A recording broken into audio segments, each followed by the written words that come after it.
वेद तथा तंत्र का समन्वय, आद्याशक्ति का ऐश्वर्य।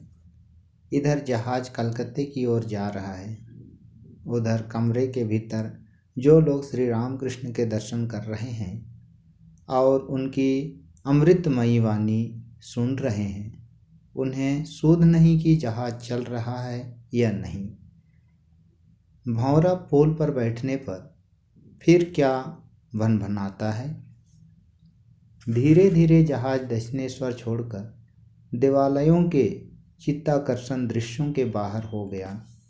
चलते हुए जहाज से मथा हुआ गंगा जल फेनमय तरंगों से भर गया और उससे आवाज़ होने लगी, परंतु यह आवाज़ भक्तों के कानों तक नहीं पहुंची। वे तो मुग्ध होकर देखते हैं केवल हंसमुख, आनंदमय, प्रेम रंजित नेत्र वाले एक अपूर्व प्रिय दर्शन योगी को।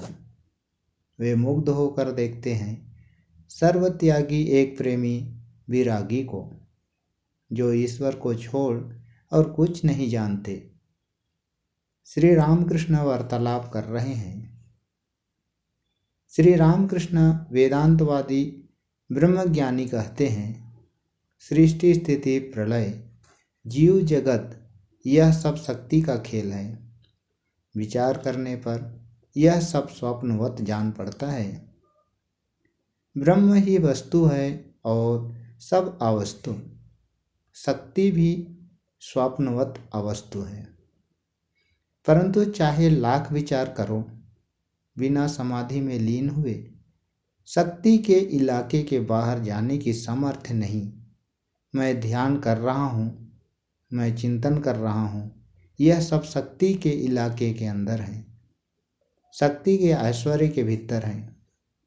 इसलिए ब्रह्म और शक्ति अभिन्न है। एक को मानो तो दूसरे को भी मानना पड़ता है।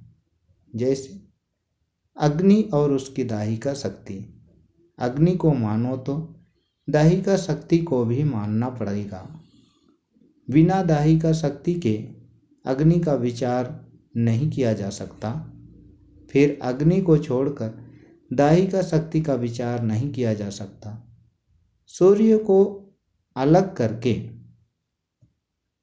उसकी किरणों की कल्पना नहीं की जा सकती, ना किरणों को छोड़कर कोई सूर्य को ही सोच सकता है। दूध कैसा है? सफ़ेद दूध को छोड़कर दूध की धावलता नहीं सोची जा सकती और ना बिना धावलता के दूध ही सोचा जा सकता है। इसलिए ब्रह्म को छोड़कर ना शक्ति को कोई सोच सकता है और ना शक्ति को छोड़ ब्रह्म को। उसी प्रकार नित्य को छोड़कर ना लीला को कोई सोच सकता है और ना लीला को छोड़कर नित्य को। आद्याशक्ति लीलामयी है। वे सृष्टि स्थिति और प्रलय करती है। उन्हीं का नाम काली है। काली ही ब्रह्म है, ब्रह्म ही काली है। एक ही वस्तु है, वे निष्क्रिय है। सृष्टि स्थिति प्रलय का कोई काम नहीं करते। यह बात जब सोचता हूँ तब उन्हें ब्रह्म कहता हूँ, और जब ये सब काम करते हैं तब उन्हें काली कहता हूँ, शक्ति कहता हूँ।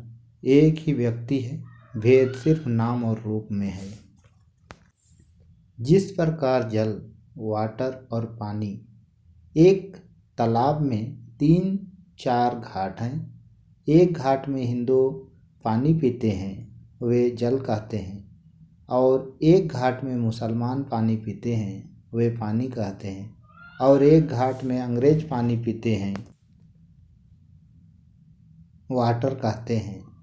तीनों एक है, भेद केवल नामों में है। उन्हें कोई अल्लाह कहता है, कोई गॉड, कोई ब्रह्म कहता है, कोई काली, कोई राम, हरि, ईसा, दुर्गा आदि। केशव सहस्य यह कहिए कि काली कितने भावों से लीला कर रही है।